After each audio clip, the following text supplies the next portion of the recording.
So this is a bit inspired. In men's group, we do a lot of sharing. This goal check-in is deliberately extremely brief, and that's for a purpose. We want the goals, once they're set up, to be in the background of the squad.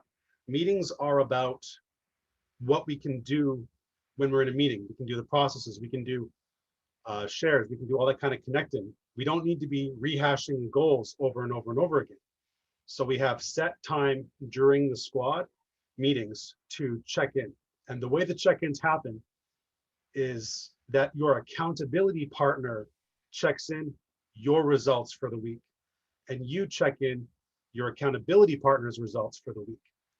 This is specifically triggering because it means that guys have to check in at some point in time during the week to find out how their partner is doing in order to be able to report. So this draws out the shadow that guys have around reaching out. It draws out the shadow that guys have around being reached out to. It draws out the shadow that guys have around being answerable to someone. And it draws out the shadow that guys have around making someone answer to them. So we have simple yes or no questions, and each man will respond to the questions in the similar way. Did you follow up with your partner during the week? Yes. Did your partner accomplish his goal?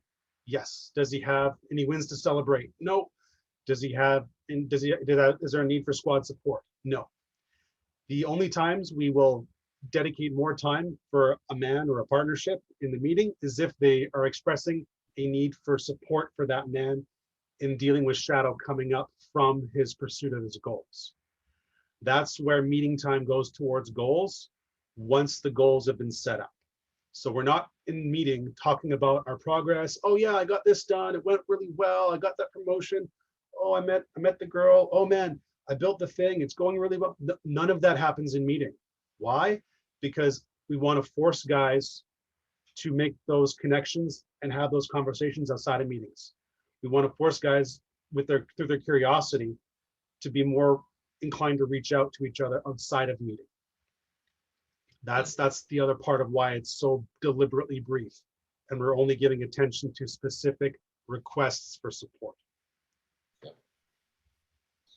Yeah, great point. I think the other thing that happens is other men.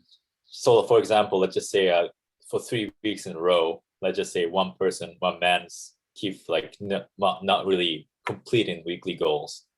And then when we actually see that pattern, we actually challenge the man as well too. And then we also challenge the man's accountability partner.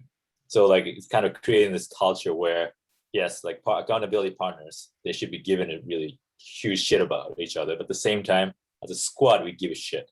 So we really fucking challenge each other, make sure that that men are moving forward. I think that's the other component of it. Yeah, the accountability partners aren't expected to solve each other's problems.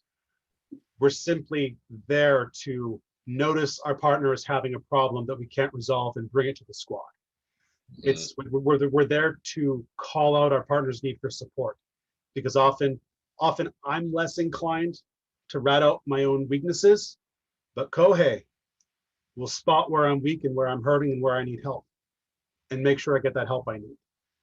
So it's using that care that we have for each other to start dragging out more shadow that's harder to get at once a man's been in squad for a year or two. This is the I guess parting process for. Yes. So you've gone through the quarter. The weekly goals have been done, not done. Shadows come up. Now you're at the end of the quarter. What we do is we have a partner debrief process to close out the partnership. Men can continue to be with this same partner for future quarters, but whether they do or don't, this is like an airing of how the quarter has gone. And it's a chance for the men to give feedback and show appreciation. So we use the following prompts. Typically, this is for the in-person process. There's 2 lines of men, one partner on one side, one partner on the other. And there's a prompt given, and one man answers, and then the other partner will get their own time to answer the same prompt. So how did your partner help you accomplish your goals? And then how did you help your partner accomplish your goals? What could they have done better as a partner? What would you like to see them bring more of next quarter? Is there any way that they've disappointed you over this quarter? So it's a chance for people to really air out what's happening. And because of the increased pressure from all of the shadow triggering structures in this entire goal setting process, a lot of guys have a lot to say to each other just after one quarter. Yeah, this is also a very good place to practice, show gratitude as well. I think it's a lot. That's a lot of that's the thing that comes up a lot, like showing gratitude for the accountability partner, and then at the same time, like share anything that they've been holding back on. So this process is like super powerful from that perspective. Okay. Talk about that's the online version if you guys are interested in online version. And these online versions are tested. I have a Ronin squad as well. So these online versions are proven to work already.